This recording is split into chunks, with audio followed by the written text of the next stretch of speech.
ಮಂದಿರವಾದಂತಹ ಶ್ರೀ ಹನುಮಾನ್ ದೇವರ ಜಯಂತ್ಯೋತ್ಸವ ಕಾರ್ಯಕ್ರಮವು ಇದು 36ನೇ ವರ್ಷದ ಜಯಂತ್ಯೋತ್ಸವ ಕಾರ್ಯಕ್ರಮವನ್ನು ಅತಿ ವಿಜೃಂಭಣೆಯಿಂದ ಆಚರಿಸ್ತಾ ಇದ್ದೀವಿ. ಪ್ರತಿ ವರ್ಷದಂತೆ ಈ ವರ್ಷವೂ ಕೂಡ ಬಹಳ ವಿಜೃಂಭಣೆಯಿಂದ ಆಚರಿಸಬೇಕಂತೇಳಿ ಬ್ರಹ್ಮಪುರ ಬಡಾವಣೆಯ ಎಲ್ಲ ಸಾರ್ವಜನಿಕರಿಂದ ಒಂದು ಸಭೆಯನ್ನು ಕರೆದು ಈ ಕಾರ್ಯಕ್ರಮ ಯಶಸ್ವಿ ಮಾಡಬೇಕಂತೇಳಿ ಪತ್ರಿಕಾ ಮಾಧ್ಯಮ ಇದಕ್ಕೆ ಬಂದಿದ್ದೆವು.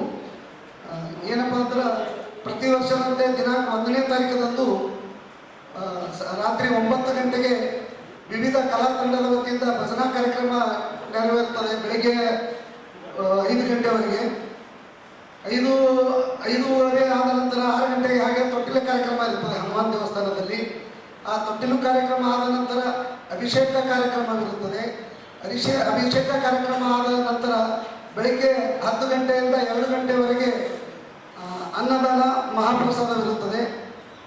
ತದನಂತರ 4 ಗಂಟೆಗೆ ಕಳಸಾ ಮೆರವಣಿಗೆ ಇರುತ್ತದೆ. ಕಳಸಾ ಮೆರವಣಿಗೆ ಆದ ನಂತರ ವಿವಿಧ ಮಠಾಧೀಶರಾದಂಥ ಅಂದರೆ ಶ್ರೀ ಶಟಸ್ಥಲ ಬ್ರಹ್ಮ ಶ್ರೀ ವೀರ ಮಹಂತ ಶಿವಾಚಾರ್ಯರು, ಮಹಾಂತೇಶ್ವರ ಮಠ ಚಿಣಮಗೇರ, ಅದೇ ರೀತಿ ಶಟಸ್ಥಲ ಬ್ರಹ್ಮ ಡಾಕ್ಟರ್ ರಾಜಶೇಖರ ಶಿವಾಚಾರ್ಯರು, ಚೌದಾಪುರಿ ಹಿರೇಮಠ ಹಾಗೂ ಪೂಜ್ಯ ಶ್ರೀ ಕೊಟ್ರೇಶ್ವರ ಶಿವಯೋಗಿಗಳು, ಕಾಶಿ ವಿಶ್ವನಾಥ ಮಂದಿರ ಸಂಸ್ಥಾನ ಮಠ ತೊನ್ಸಳ್ಳಿ ಇವರುಗಳ ನೇತೃತ್ವದಲ್ಲಿ ಒಂದು ರಥೋತ್ಸವ ಕಾರ್ಯಕ್ರಮವನ್ನು ಜರುಗುವುದು. ಈ ರಥೋತ್ಸವ ಕಾರ್ಯಕ್ರಮವು ಸಾಯಂಕಾಲ 6:28 ರಥೋತ್ಸವ ಕಾರ್ಯಕ್ರಮ ಜರುಗುವುದು.